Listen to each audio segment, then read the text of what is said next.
नमस्कार, आप देख रहे हैं पंचतत्व। मेरा नाम है काजल तिवारी। सियासत सिर्फ संभावना ही नहीं, समीकरण का भी खेल है।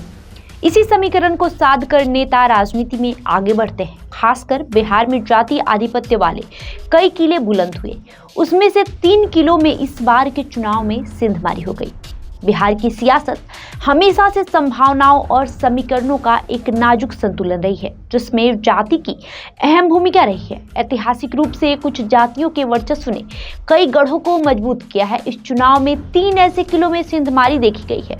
परिसीमन के बाद हुए 3 चुनाव में पिछड़ी जातियों और ऊंची जातियों के वर्चस्व वाली 19 सीटें थी। अब ये संख्या घटकर 16 रह गई है। दरअसल लोकसभा चुनाव 2024 से पहले औरंगाबाद और आरा में पहले राजपूत समुदाय का दबदबा था, लेकिन इस बार इन क्षेत्रों से पिछड़े और अति पिछड़े वर्ग के सांसद चुने गए। इसके उलट शिवहर में पारंपरिक रूप से वैश्य समुदाय का दबदबा रहा है, लेकिन इस बार राजपूत प्रतिनिधि चुना गया।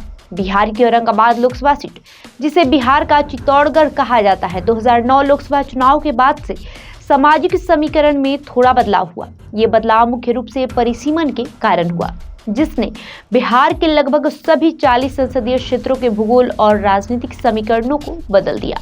परिसीमन के बाद जाति आधारित राजनीति ने जोर पकड़ा। इसके बावजूद 2009 से 2019 तक चुनाव में औरंगाबाद पर राजपूत समुदाय का दबदबा रहा, लेकिन इस बार राजद के अभय कुशवाहा जीत हासिल करने में कामयाब रहे। लगातार चौथी बार जीत की उम्मीद लगाए बैठे बीजेपी के सुशील कुमार सिंह हार गए। इसी तरह आरा में बीजेपी के आरके सिंह हैट्रिक बनाने से चूक गए। सीपीआई एमएल के सुदामा प्रसाद विजयी हुए। कुशवाहा और सुदामा पिछड़े और अति पिछड़े समुदाय से आते हैं। औरंगाबाद के बाद शिवहर और महाराजगंज को बिहार का दूसरा और तीसरा चित्तौड़गढ़ कहा जाता है। इस इलाके में भी राजपूत समुदाय की अच्छी खासी संख्या है। इस बार भी महाराजगंज ने अपने उपनाम को बरकरार रखा है। वहीं परिसीमन के बाद शिवहर का राजनीतिक मिजाज बदल गया है। शिवहर में पिछले 3 चुनाव में वैश्य समुदाय से रमा देवी जीती थी। इस बार भाजपा ने उन्हें टिकट नहीं दिया। गठबंधन में हुए समझौते के अनुसार ये सीट जदयू को मिला था। जदयू ने लवली आनंद को मैदान में उतारा, जो सियासी तौर पर सफल भी रहा। लवली आनंद के सामने राजद की रितु जायसवाल थी। रितु वैश्य समाज से आती हैं और अपने पहले ही चुनाव में हार गई।